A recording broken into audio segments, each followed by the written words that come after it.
Evet, bakalım. Aynı kişi.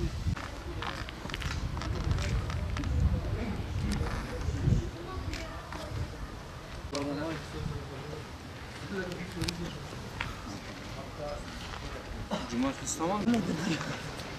O baba diye bir isim var. Taşını.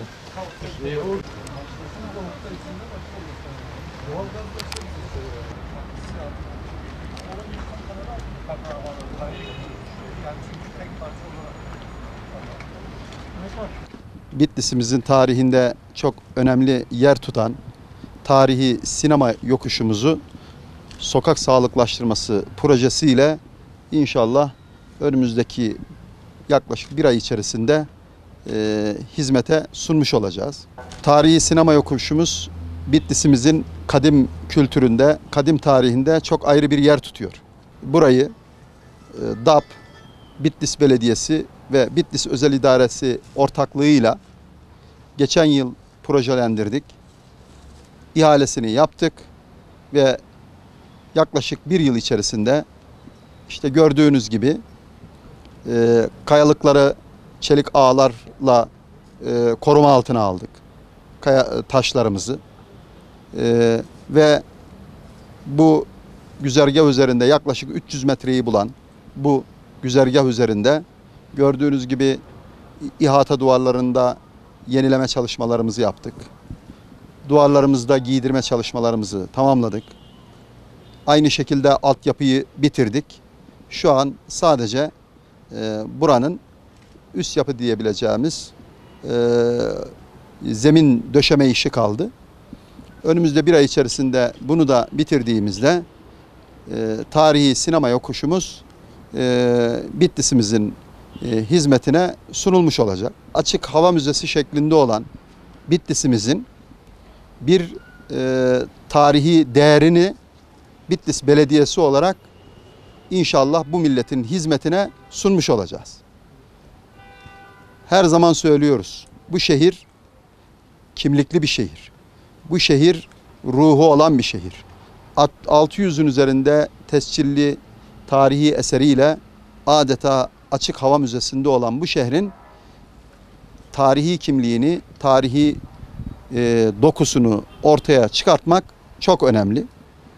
Bir yıldır zaman zaman sizlerle birlikte de yerinde yapmış olduğumuz incelemede de gördüğünüz gibi başta yaptığımız sokak sağlıklaştırması projesiyle bu şehrin tarihi dokusunu, tarihi kimliğini ortaya çıkarmaya çalışıyoruz.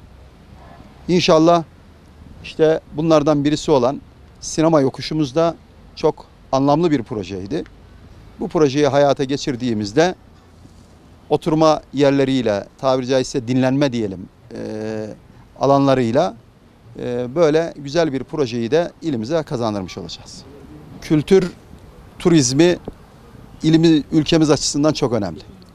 Özellikle tabii turizm dediğimizde belki ilk akla gelen bizim sahillerimiz akla geliyor ama bunun yanında bizim her zaman söylüyoruz. 2500 yıllık devlet geleneğimizde bizim Anadolu'muz adeta açık hava müzesi şeklinde. Bunların başında da Bitlis ili geliyor. Bitlis ilimizin biraz önce de ifade ettiğim 600'ün üzerinde toplamda bu ilde tarihi eser mevcut. Köprüsüyle, camisiyle, medresesiyle, sivil mimari evleriyle 600'ün üzerinde bir tarihi değeri kendi bünyesinde barındıran bir şehir tabii ki turizmcilerin de dikkatini çekmemesi mümkün değil. Ama bunlar yok olmaya yüz tutmuş, bakımsız olursa turizm açısından bir değer, bir anlam ifade etmiyor. İşte bu yaptığımız projelerle, bu yaptığımız çalışmalarla biz bunlara kimlik kazandırarak bu değerlerimizi bu milletin hizmetine sunduğumuzda işte başta tur firmaları olmak üzere biz inanıyoruz ki onların da ilgisini çekip onlarla da temas kuracağız. İşte bu değerlerimizi, bu tarihi hazinelerimizi vatandaşlarımızın görme ve gezme fırsatı da doğmuş olacak. Bu ilimiz açısından çok önemli bir potansiyeldir, önemli bir fırsattır. İşte biz de bu potansiyeli bu yaptığımız çalışmalarla ortaya çıkartarak kültür turizminin, inanç turizminin önemli bir ögesi haline getireceğiz.